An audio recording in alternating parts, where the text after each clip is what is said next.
My name is Jason. My name is Tom. And this is a comic strip AP of Monster of the Week featuring the story of Robert Larousse.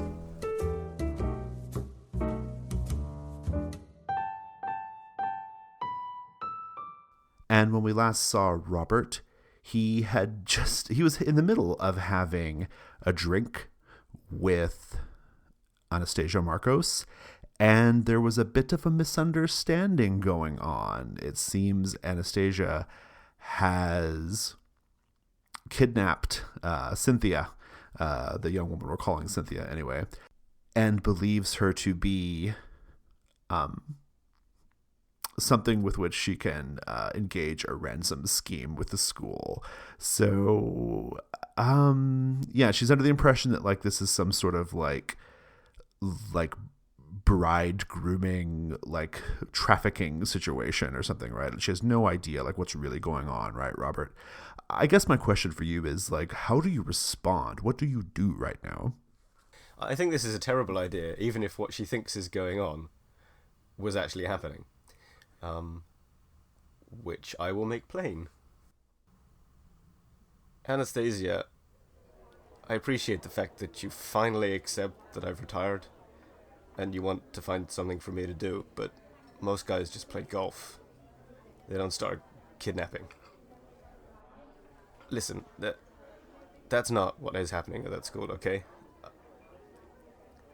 When I say I saw something weird, I saw something seriously monstrous. And you kidnapping that girl is not going to help to solve it. And if you want to get your hands on that reliquary, you're going to let her go straight away. Go ahead and roll manipulate. Okay, well that didn't work. What'd you get? I got a 4. A 4. You're actually going to convince Anastasia of this. Totally successful. You get kind of the impression that she really just wants an excuse, like you said earlier, to drag you out of retirement or to just be with you again, to kind of, it's a love-hate thing you guys have going on, right? She's been so angry at you for so long, but she also respects you. She also doesn't like that you're out of the game. Like there's a whole lot of like weird emotions going on right now. And I think she realizes fundamentally that this is a stupid plan, because you wouldn't have been her partner in the first place if she was this, like cavalier, right? Yeah. And so, as far as you know, it's all cool.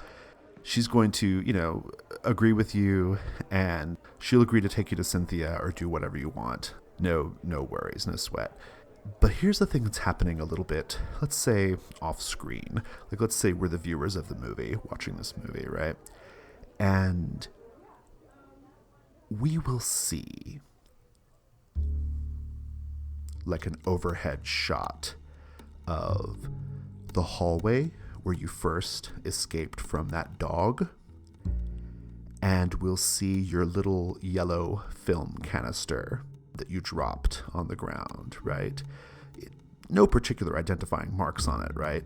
But that doesn't really matter, because we'll see a hand reach into frame and pick this up, and the hand is covered in very heavy, almost costume jewelry, right? A woman's hand, rings, bracelets, that kind of thing. Pick up this little yellow canister, and as soon as they do, you, Robert, feel like a draft come into the bar, right? Like suddenly, randomly, comes into the bar and kind of blows, across you and Anastasia.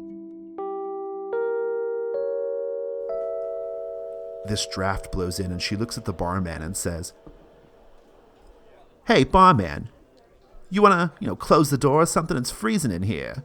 And she kind of pulls her coat, like, tighter around her shoulders. Then she looks at you and she says, "Yeah, all right, Roberto. I'm not going to do anything to the girl. I'm just kind of pulling your leg, okay? So what do you suggest we do?" Oh, and also you should mark an experience point as well. Oh, okay. right now we're going to finish these drinks. I am going to go home and get some sleep.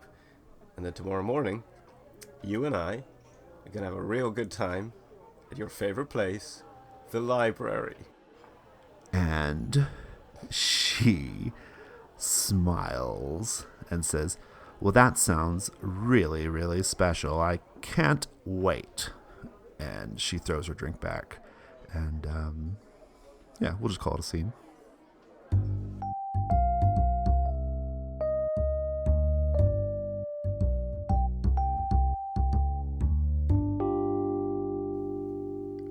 It's the next day.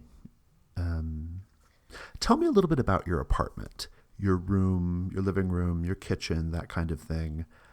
Tell me a couple of details that are reminders of your former life, like what you used to get up to. What do we see? Mostly, the apartment resembles the pied-à-terre of any well-to-do gentleman residing in Rome at this time, but here and there amongst the bric-a-brac and antique furniture, you'll notice framed news clippings about daring heists in a variety of languages and dated any time within the past 10 or 12 years. And next to the balcony on a little side table is a plain white, rather chipped sculpture.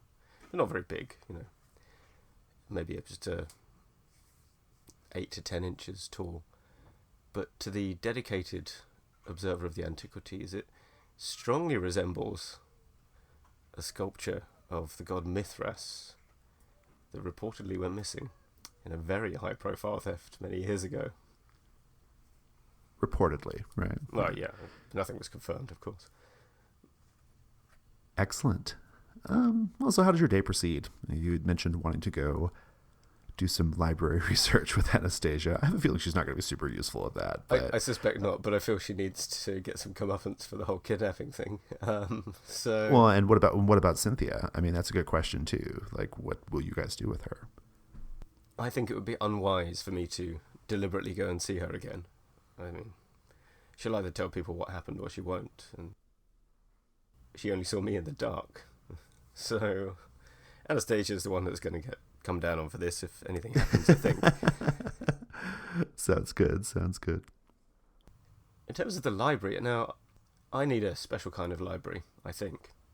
One that might have information on, manifestations of evil in half-animal form. Perhaps the kind curated by, say, a clergyman who has an interest in the esoterica of the medieval era.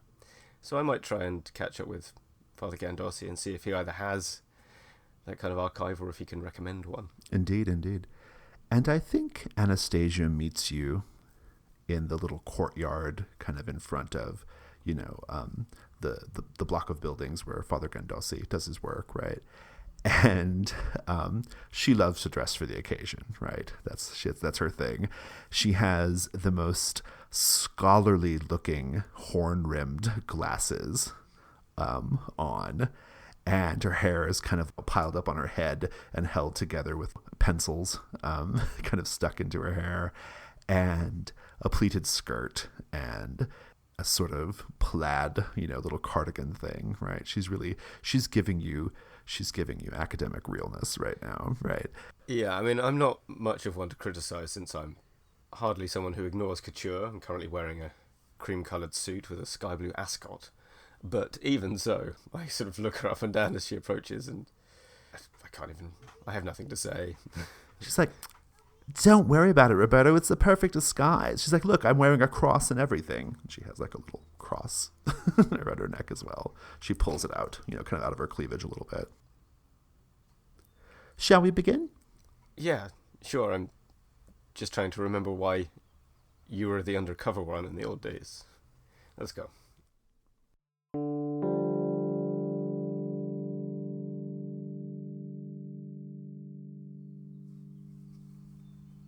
So let's just kind of fast forward and suggest that Father Gandossi is going to, give you access to his personal collection. No big deal. I don't feel the need to RP that scene out. I'm mostly curious just what your approach is here. Like, what sorts of information are you guys looking for? I think this is a point at which some convincing may be required for Anastasia again, as I tell her to start looking up, monster stuff, which she might find slightly incredible. But yeah, I'm just going to try and find mentions of creatures similar to the one that I saw, on the basis that hopefully there will also be some kind of clue as to how to deal with them. Go ahead and roll Investigate a Mystery. +2 makes a 7. Okay, that's pretty good. Pretty one, sharp. hold one. Yeah, what would you like to know? What can hurt it? You find a record kept by some monks in Belgium from many, many years ago who encountered... The description is a very similar sort of creature as to what you have encountered. Different accounts by different monks around the same period of time. Sometimes it's a vulture-headed sorcerer. Other times it's a goat-headed bishop, that kind of thing, right? Yeah. And everything you're reading seems to indicate to you that the creature cannot stand the sight of its own reflection. There's a lot of talk about it seeing its reflection like in a highly polished silver goblet, and kind of, in one case, like going mad, like frenzied, and even running out of the room. Excellent. I'll call over to Anastasia and get her to come and look at the same book. It looks like we may have found the trick, and like all the best tricks, it's done with mirrors.